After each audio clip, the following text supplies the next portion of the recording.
자, 뚱커벨. 네. 임종석 전 실장 은퇴가 이번 총선에 어떤 영향을 미칠까? 이거 전문이시잖아요, 이런 분야가. 이게 작지 않습니다. 이게 이른바 나비 효과라는 이야기를 하지 않습니까? 임종석 전 비서실장의 이 발언이었지만 정계 은퇴까지도 시사하는 발언이었는데 이게 적지 않은 후폭풍이 예고되고 있습니다. 첫째로는 이제 최일구의 허리케인 라디오. 무거운 녀석들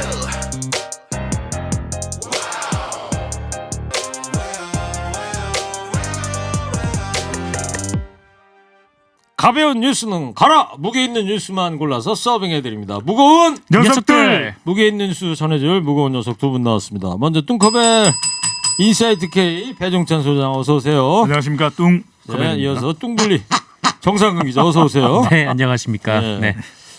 한 청취자께서 유튜브 보셨나봐. 뚱블리 하늘색 텀블러가 너무나 귀여워요. 네. 아, 네. 제 물병. 네. 저 유튜브로 직접 보시면 텀블러를 들고 다닙니다. 사랑의 텀블러입니다. 네, 애인이 네. 줬다고 하네요. 아, 저희 와이프가 죄송합니다. 소장이 좀 오해할 만한 얘기를 큰일 날 뻔했네요. 네. 증인 확실하게 얘기하십시오. 확실합니다. 저희 와이프가 사줬습니다. 와이프가 준 거 네. 맞아요? 예. 자, 여러분 이 코너 끝에 방송만 잘 듣고 계시면 단박에 맞힐 수 있는 무게 있는 퀴즈 내드리는 거 아시죠? 지금부터 무거운 두 분이 전해줄 무거운 뉴스 잘 들어주시기 바랍니다. 자, 뚱커벨 네. 첫 번째 무거운 뉴스 뭡니까? 네, 첫 번째 뉴스부터 중요합니다. 지소미아의 운명은 네, 무겁네요 정말. 네.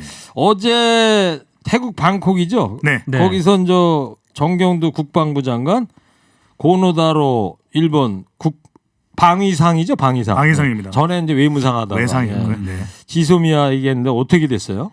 네, 한일 군사 정보 보호 협정. 일본은 연장하자고 그러고 우리는 일본 때문에 종료하자는 것인데요. 네. 평행선을 달렸습니다. 이 태국 방콕에서 정경두 국방장관 이 고노 방위상입니다. 그렇죠. 외상이었다가 방위상. 석 달 전에인가 네. 바뀌었죠? 그러니까 왜 이 사달이 났는지를 정확하게 알고 있는 일본 측 인사가 바로 고노다로입니다. 그렇죠. 그럼에도 불구하고 계속해서 사사건건 시비를 걸어왔습니다. 이 지소미아는 연장해야 된다. 그리고 또 하나는 아니 이 초계기 일본 초계기 우리 갔을 때 나라 갔을 때 우리는 통상 이 일반적인 활동 영역 내에서 움직였는데 한국의 군함이 네. 쏘려고 했다. 포를 조준하지 않았냐. 이 이야기를 또 끄집어냈습니다. 예. 상당한 위협을 받았다. 독도에서 그 우리 네. 구축함 얘기하는 거죠? 구축함 이야기입니다. 그래서 지소미아 종료 이유가 일본 수출 규제 때문이라는 걸 정경두 국방장관은 강조했고 일본은 난데없이 일본 초계기가 위협받았던 일을 다시 끄집어내면서 한일 간 전선이 더욱 확대되는 이 조짐으로 나타났습니다. 그렇죠. 일본이 먼저 우리 수출 규제하고 화이트리스트 배제하고 네. 그래서 우리가 할 수 있는 건 지소미아 연장 종료하는 거 그거였잖아요. 그럼요. 네. 두 가지인데 하나는 이 아버지 고노 요헤이 같은 경우에는 이 93년도 고노 담화를 통해서 이 한국이 이 과거에 상당한 고통을 겪었다 이 이야기를 했거든요. 예. 그런데 아버지의 그 한일 관계에 관련된 정신보다도 못한 그런 태도를 지금 아들 고노다로는 보여주고 있는데 우리 여론도 무겁습니다. 15일 리얼미터가 CBS 의뢰를 받아서 실시한 조사인데 지소미아 종료 유지해야 되는지 연장해야 될지를 물어봤습니다. 종료 결정을 유지해야 된다. 종료해야 된다가 55.4% 예. 절반을 웃돌았고요. 연장은 33.2%로 나타났습니다. 그래요. 전국 501명 무선전화 면접이 유무선 RDD 자동응답 조사에 평균오차 95% 신뢰 수준 플러스 마이너스 4.4%포인트 응답률 4.8% 자세한 사항은 조사기관의 홈페이지에서 확인 가능합니다. 예. 일본과의 지소미아 협정 종료 시점이 언제인지 아세요? 두 분? 23일 0시입니다. 그렇죠. 네. 22일 밤 12시면서 그렇습니다. 23일 새벽 0시 이렇게 네. 되는 토요일이 거예요. 되자마자 그렇죠, 종료가 그렇죠. 됩니다. 네. 그 고노 아버지는 그렇게 잘해줬는데 아들 고노다로가 이게 엉뚱한 방향으로 가고 있네요. 불효자 아니에요, 고노다로? 아버지만한 아들이 없네요. 네, 그러네요. 예. 자, 뚱블리 기자 이번 회담에서 미국이 중재를 하려는 것 같은데 일본 네네. 태도는 그냥 귓등으로도 듣고 있는 거죠 지금. 그렇죠. 어쨌든 뭐 미국이 계속 뭔가 중재하려는 것처럼 행동은 하고 있습니다. 뭐 그래서 이 미국 국방부 장관도 어제 한일 국방부 장관 사이에 서가지고 뭐 서로 막 동맹 막 그러면서 막 그런 얘기도 했었는데 동맹이 영어로 뭐죠? Alliance. 얼라이언스가 아니고 네, Alliance. 아 본토 발음이에요? L이었네요. 예. 본토- 엘라이언스. 얼라이언스인 줄 본토까지는 알았는데. 예, 동맹 엘라이언스. 네. 근데 이게 중재라고 하면 좀 서로한테 좀 양보하면서 좀 이렇게 방안을 찾아가야 되는 건데 지금 미국은 좀 일방적으로 뭐 일본의 수출 규제에 대해서는 별말 없이 우리한테만 이 그러니까요. 지소미아를 종료하지 말라. 왜 우리만 갖고 그러냐고요. 그러니까요. 좀 예. 이러고 있는 상황입니다. 이런 상황에서 일본에서도 이 지소미아를 이유로 수출 규제 조치를 풀 수 없다. 이런 방침을 유지하기로 결정을 했고 또 미국에도 이를 통보했다. 이렇게 일본 언론이 또 보도를 했는데요. 뭐 말씀하신 대로 이렇게 가면은 뭐 결국 23일 0시에 또 지소미아는 종료가 됩니다. 네. 뭐 근데 그래서 나오는 이야기가 미국의 중재가 더 빨랐어야 됐다. 이게 시험도 아니고 벼락치기로 될 일이냐. 양국 사이에서 이 조정 역할을 할 미국이 훨씬 더 2달 전에 그런 기회가 있었거든요. 네. 그럴 때 미국의 트럼프 대통령이든 아니면 폼페이오 국무장관이든 에스프 국방장관이 진작에 나섰어야 되는데 마치 양국 관계를 벼락치기 했다. 이런 이야기가 나오고 요즘 그런 일이 너무 많습니다. 우리 프리미어 이 12 네. 아깝게 예, 준우승을 했는데 이때 이 준우승이 문제가 아니라 우길기가 경기장 곳곳에서 등장했거든요. 그런데 WSBC는 시종일관 모르쇠였습니다. IOC도 괜찮다고 한 거 아니냐. 그런데 WSBC도 그렇고 미국도 그렇고 WSBC가 뭐예요? 그러니까 월드 소프트볼 베이스볼 뭐 협회 이런 것인데 근데 문제는 뭐냐면 우리 일본과 우리 사이 과거사를 모르는 것 같아요. 네. 미국도 그렇고. 네. 알겠습니다. 그 에스퍼 국방장관이 미국에 우리나라 수능이 14일 날 끝난 걸 모르고 있나 보죠. 벼락치기 공부를 하고. 야,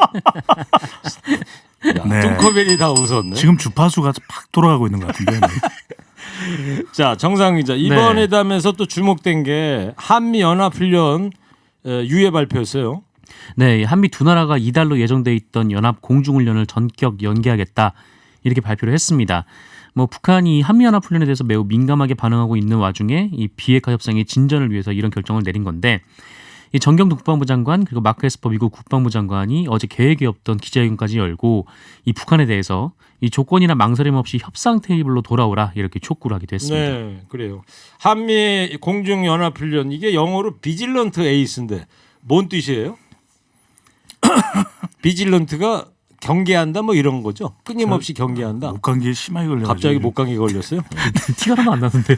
지금까지. 근데 트럼프 대통령이 이제 어제 그런 유예 발표 이후에 오늘이죠. 네. 트위터로 김정은 위원장한테 얼른 만나자 이런 트윗을 올렸다면서요. 그러니까 한미연합훈련 유예 발표도 이 꽉 막혀 있는 북미 관계에 뭐 돌파구가 될 숨통을 튀는 그런 계기가 마련될 수도 있는 것이고 또 하나는 이제 트럼프 대통령이 트윗 너무 좋아하지 않습니까? 네. 트윗으로 상당한 외교를 다 하는 상황인데 트윗으로 이 빨리 이 얼른 만나자 김정은 네. 위원장을 향해서 얼른 만나자 이런 트윗을 올렸습니다. 네. 그러니까 이건 트윗으로 실무 협상을 독려하는 것이기도 하고요. 또 빨리 행동해야 우리가 네. 합의를 이룰 수 있는 것 아니냐 이런 내용의 의미를 하는 것인데 근데 이 트윗이 상당히 또 이채로 왔습니다. 왜냐하면 내용 전반에는 또 바이든 전 부통령을 시종일관 이 비난하는 비난 일색의 내용에서 이 김정은 위원장은 오히려 자 바이든 위원장 얼마나 잘못하고 바이든 전 부통령 얼마나 문제가 많냐 우리 빨리 만나자 이렇게 해서 대조하는 방법으로 이 바이든 전 부통령은 비난하면서 김정은 위원장은 이렇게 달래는 축해 세워주고. 축해 세우는 네. 이런 좀 전략을 구사를 했어요. 그거를 저 뚱커벨은 다 영어 원문을 읽는 거죠. 디질런트죠. 네. 비질런트.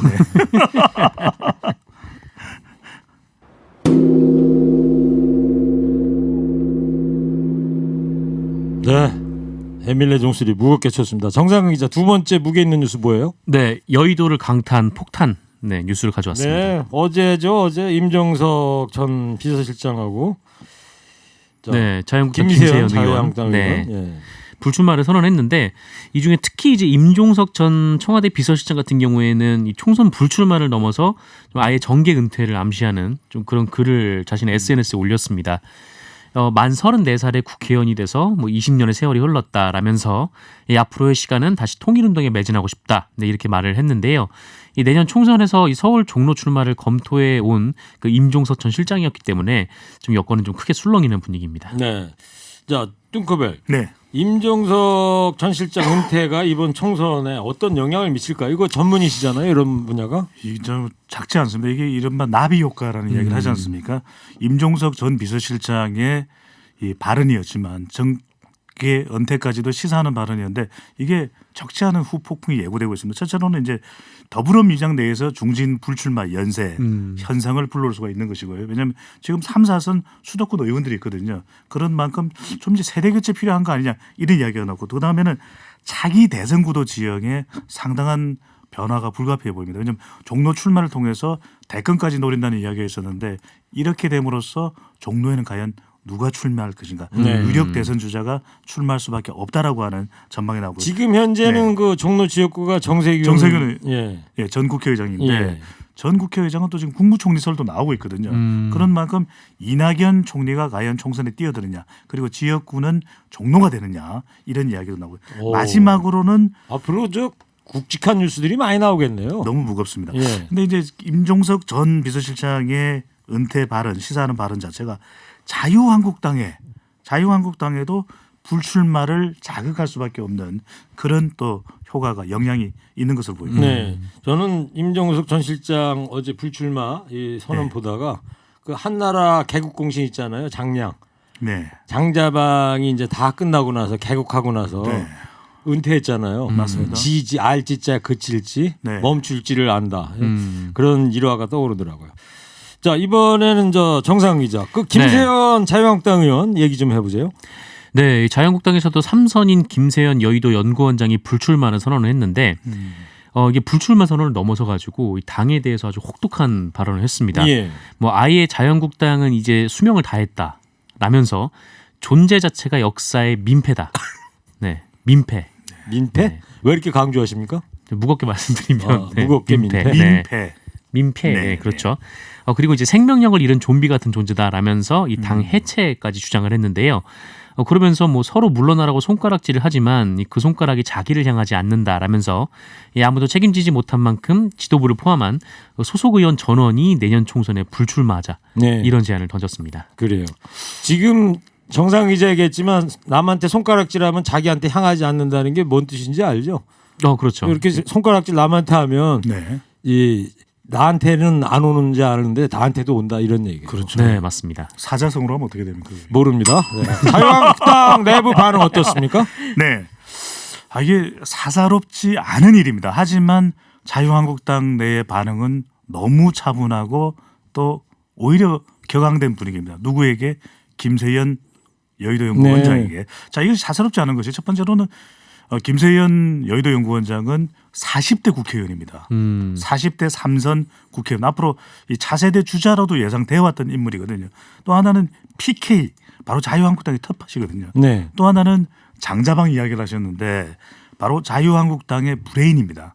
여의도 그렇죠. 연구원장인데 싱크탱크잖아요. 예, 마치 지금 더불어민주당의 양정철 원장이 당을 떠나겠다고 이야기하는 것과 맞먹을 정도인 네. 거죠. 또 그 이상일 수도 있는 것인데 그런데도 불구하고 한교안 대표는 뭐 다양한 목소리가 있는 것 아니겠습니까? 뭐 아직 친박계 쪽에서는 아직 뭐 대수롭지 않다. 그런데 영남 다선 의원들을 중심으로 해서 이 먹던 우물에 침을 뱉는 거 아니냐 오. 이런 심한 말로 반발 기류가 나오고 아, 있는데 오늘 그런 게 나왔나 보죠? 기류가? 네, 그렇습니다. 그런데 지금 이 중진 불출마 의견은 특히 PK 중심으로 해서 계속 지지층으로부터 계속 나왔던 이야기거든. 당의 쇄신과 분골 쇄신해야 된다. 그런데 과연 이런 자유한국당 내부의 반응에 대해서 유권자들은 어떻게 생각할지요?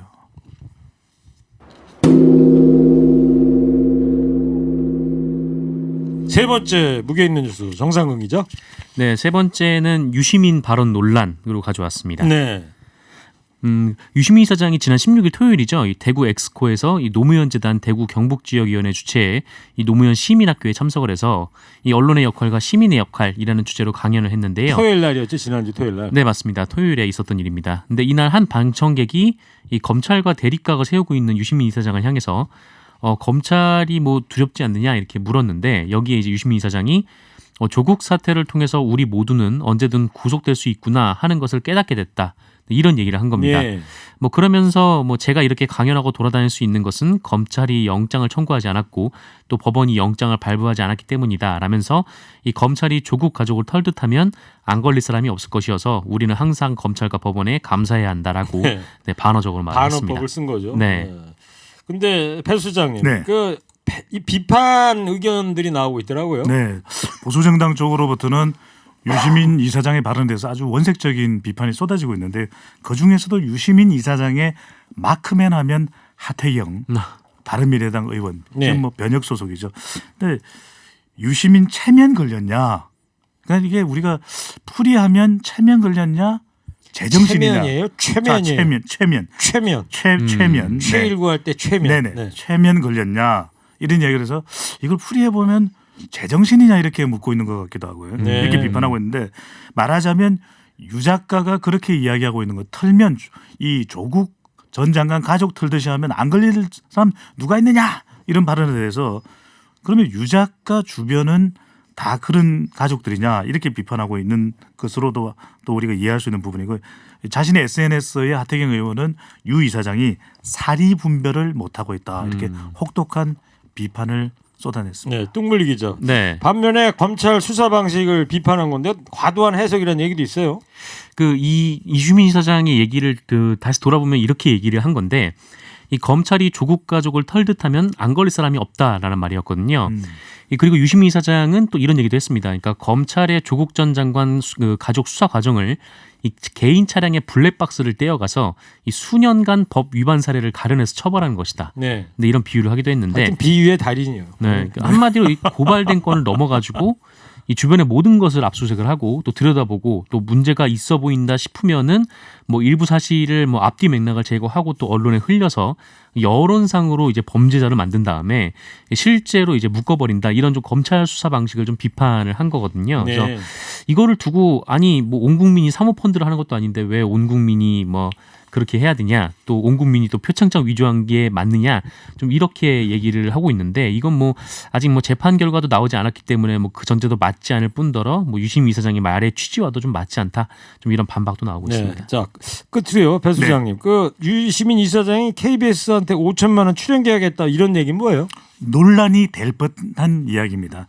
이 유시민 이사장이 이제 총선 기획단이 각 방송사에도 구성이 돼 있고 내년 선거 방송을 이제 제작하게 되는 것이거든요. 이미 기획단 출범했을 거예요. 출범을 했습니다. 그러니까 유시민 이사장과 KBS 사이에 5천만 원의 계약이 성사됐다. 이런 식으로 보도가 나갔는데 그렇게 되면은 양쪽을 다 비난할 수가 있는 것이거든요. 여러 가지 논란이 많은 유시민 이사장이 가만히 보니까 견물생심, 네. 이 무력 이런 것이 상당히 강한 성향을 드러냈다. 그래서 5천만 원. 근데 이게 한 편인지 10편인지 20편인지 이런 이야기도 이런 방법 없고요. 그다음에 이제 KBS에 대해서도 최근 여러 가지 논란이 있었고 한편으로는 KBS하고 좀 다툼도 있었지 않습니까? 예. 유시민 이사장. 근데 KBS가 이번에 난데없이 5천만 원 상당한 고액인데 이렇게 출연 계약을 맺는 게 뭐냐? 이렇게 이제 비난의 화살이 쏟아질 법한데 김새는 내용입니다. 그런 적이 없다. 네, 사실이 계약조차 한 사실이 없다였습니다. 알겠습니다. 네. 자, 이제 방송만 잘 듣고 계셨으면 단박에 맞힐 수 있는 무게 있는 퀴즈 드릴게요. 자유한국당 김세현 의원이 총선 불출마하면서 한국당은 존재 자체가 역사의 이것이다라고 말했죠. 여기서 이게 네. 뭘까요? 자, 뚱커벨 힌트 주세요. 네, 우리 정상근 기자는 우리 무거운 녀석들에서 패가 되고 있지는 않는 거 아니겠습니까? 무슨 말씀이에요? 은폐요, 큰 역할을 하고 있지. 패가 되고 있는 건 아니잖아요. 네. 자, 무슨 패인지는 지패는 아닙니다. 집회는 아니고. 네. 네. 패. 제작진 쪽에서 이런 유머가 프로그램의 엑스페다라고 얘기를 지금 전해달라고 저 합니다. 이 뚱커벨이 정말 응패야. 예? 아니 제가 오늘 약간 힌트 좀 준비 좀 해갖고 오시지 즉석에서 막 준비하시다 보니까 예? 네, 심한 감기로 체면이 걸려가지고 체면을 잃었네요. 자, 정답 보내주십시오. 50원 유료 문자 샵0951 TBS 앱 카톡 열어놨습니다. 상품도 무겁습니다. 두 분. 자, 지금까지 오늘 무게 있는 뉴스들 무거운 녀석들이 전해드렸습니다. 인사이트 K 배중찬 소장 정산근 기자였습니다. 두 분 감사합니다. 무거운 녀석들. 일부 행기의 이야기를 더 듣고 싶다면